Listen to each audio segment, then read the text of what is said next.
अस्सलाम वालेकुम बच्चों। हमारा आज का टॉपिक है प्रोजेक्टाइल मोशन। बेटा आपने प्रीवियस लेक्चर में प्रोजेक्टाइल मोशन के हवाले से पढ़ा था कि ये आपके पास टू डायमेंशनल मोशन होती है जिसमें एक्सेलरेशन जो है वो कांस्टेंट ग्रेविटी है, ठीक है। उसके बाद हमने इसके जो डिस्टेंस हॉरिजॉन्टल डायरेक्शन में कितना डिस्टेंस कवर करता है और वर्टिकल डायरेक्शन में ये कितना डिस्टेंस कवर करता है, ये चीज़ हम लोग देख चुके थे। आज हमारा टॉपिक प्रोजेक्टाइल मोशन ही है, लेकिन आज हमने इसकी वेलोसिटीज को स्टडी करना है कि जब एक प्रोजेक्टाइल मूव करता है तो उसकी इनिशियल वेलोसिटी क्या होती है, उसकी फाइनल वेलोसिटी क्या होती है, initial velocity along x axis कितनी है और वाई एक्सिस कितनी है, ये चीज़ें हमने चेक करनी है। उस चीज़ के लिए हम सबसे पहले हेडिंग लेंगे वेलोसिटीज ऑफ प्रोजेक्टाइल के मोशन ऑफ प्रोजेक्टाइल क्या चीज़ है, ठीक है। उसके बाद बच्चे हमारे पास क्या चीज़ है, यहाँ पे हम एक प्रोजेक्टाइल लेते हैं, इसको प्रोजेक्ट करते हैं थ्रू एन एंगल थीटा। किसके साथ प्रोजेक्ट करते हैं? थ्रू एन एंगल थीटा के साथ। अब बच्चे अगर आप यहाँ से एक चीज देखें कि ये मोशन टोटली ना तो हॉरिजॉन्टल है ना तो टोटली वर्टिकल है। अगर हम इसके इनिशियल वेलोसिटी को स्टडी करें तो इनिशियल वेलोसिटी को हमें इसके कंपोनेंट्स में रिजॉल्व करना पड़ेगा। कंपोनेंट्स में जब हम इसको रिजॉल्व करेंगे तो वो कंपोनेंट जो अलोंग एक्स एक्सिस आएगा वो होगा इनिशियल वेलोसिटी का वी आई कॉस थीटा, और जो वर्टिकल डायरेक्शन में होगा उसको हम कहेंगे we I sine theta.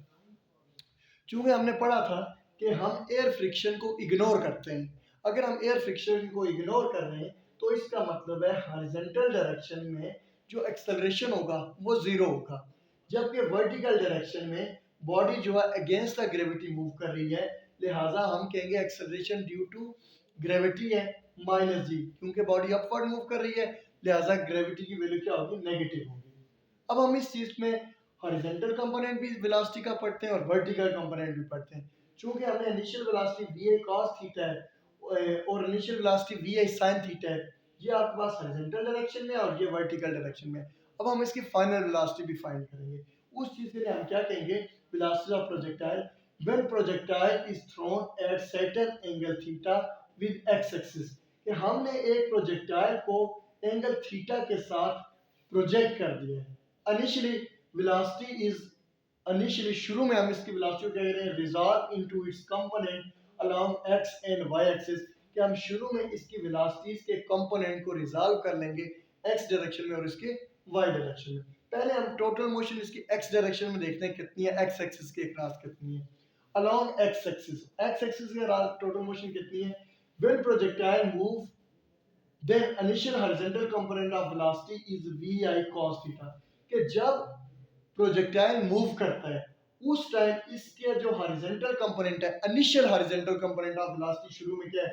vi cos theta है। यानी जब प्रोजेक्टाइल मूव करता है तो उसकी इनिशियल वेलोसिटी जो है उसका कंपोनेंट क्या होगा? vi cos थीटा, क्योंकि x एक्सिस के लॉन्ग है लिहाजा हम क्या कहेंगे? ये क्या? vi cos theta. एज हम पहले ही बता चुके हैं एयर फ्रिक्शन को हमने इग्नोर किया हुआ है। As air friction is neglected, air friction को neglect किया हुआ है, so acceleration in horizontal direction is zero, horizontal acceleration इसका क्या होगा? Zero होगा। फिर हम यहाँ पर इक्वेशन ऑफ मोशन लगाएंगे according to first equation of motion. अब बच्चे आप फेमिलियर है इस इक्वेशन ऑफ मोशन से, फर्स्ट इक्वेशन ऑफ मोशन से, Vf is equal to Vi plus At। अब Vf ये किस डायरेक्शन में है? X डायरेक्शन में। Vi कौन सी डायरेक्शन है? X direction. और At ये आपके पास एक्सेलरेशन है और T टाइम है। तो मुझे बता बेटा हम लोग x डायरेक्शन में देख रहे हैं तो Vfx final velocity along x axis कितनी होगी? Is equal to initial velocity हमने क्या कहा है कितनी है? Vi cos थीटा, इसलिए आप पुट करते हैं Vi cos theta plus a आ गया एक्सेलरेशन, हमने यहाँ पर कहा हुआ है एक्सेलरेशन क्या चीज है? हॉरिजॉन्टल डायरेक्शन में जीरो है, तो ये आ गया जीरो इंटू टी, तो ये टर्म आपके पास जीरो हो जाएगी। जो आपके पास फाइनल कंपोनेंट वेलोसिटी का आएगा अलोंग एक्स एक्सिस वो vi cos थीटा आएगा। ठीक है बच्चे, ये तो थी total motion along horizontal axis. अब हम देखते हैं वर्टिकल डायरेक्शन में।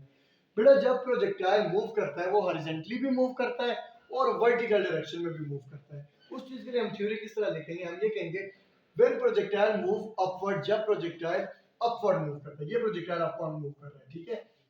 then initial vertical component along y axis is vi sin theta, कि यहां से शुरू में इसका जो along y axis vertical component है वेलोसिटी का वो क्या होगा? vi sin theta होगा।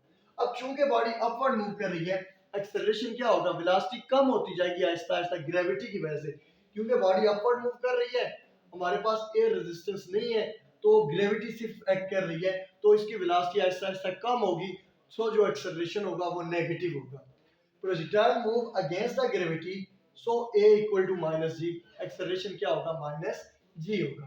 According to first equation of motion, हमने यहाँ पर भी फर्स्ट इक्वेशन ऑफ मोशन निकालनी है, vf is equal to vi plus at। हमने vf लगाना है, vf किसके इक्वल है, vi प्लस at के इक्वल आएगा। उसके बाद vf कौन सी डायरेक्शन में, y डायरेक्शन में, क्योंकि हम फाइनल कंपोनेंट निकाल रहे हैं y डायरेक्शन में, vfy। और vi कौन सा, ये आपके पास वेलोसिटी का वो कंपोनेंट है जो y डायरेक्शन में है, वो हमने कितना निकाला हुआ, ये आपके पास है vi sin थीटा प्लस आगे एक्सेलरेशन किसके इक्वल है, माइनस जी के, माइनस जी इंटू टी, ये माइनस और प्लस माइनस हो गया, vfy is equal to viy sin theta minus gt। ये बच्चे आपने निकाल दिए वेलोसिटी का x कंपोनेंट और वेलोसिटी का y कंपोनेंट। आज के लिए बच्चे इतने ही, कल हम लोग इसके जो मैग्नीट्यूड है वो देखेंगे, रेंज और हाइट। आज के लिए आपने ये टॉपिक रिपीट करना है। अल्लाह हाफ़िज़।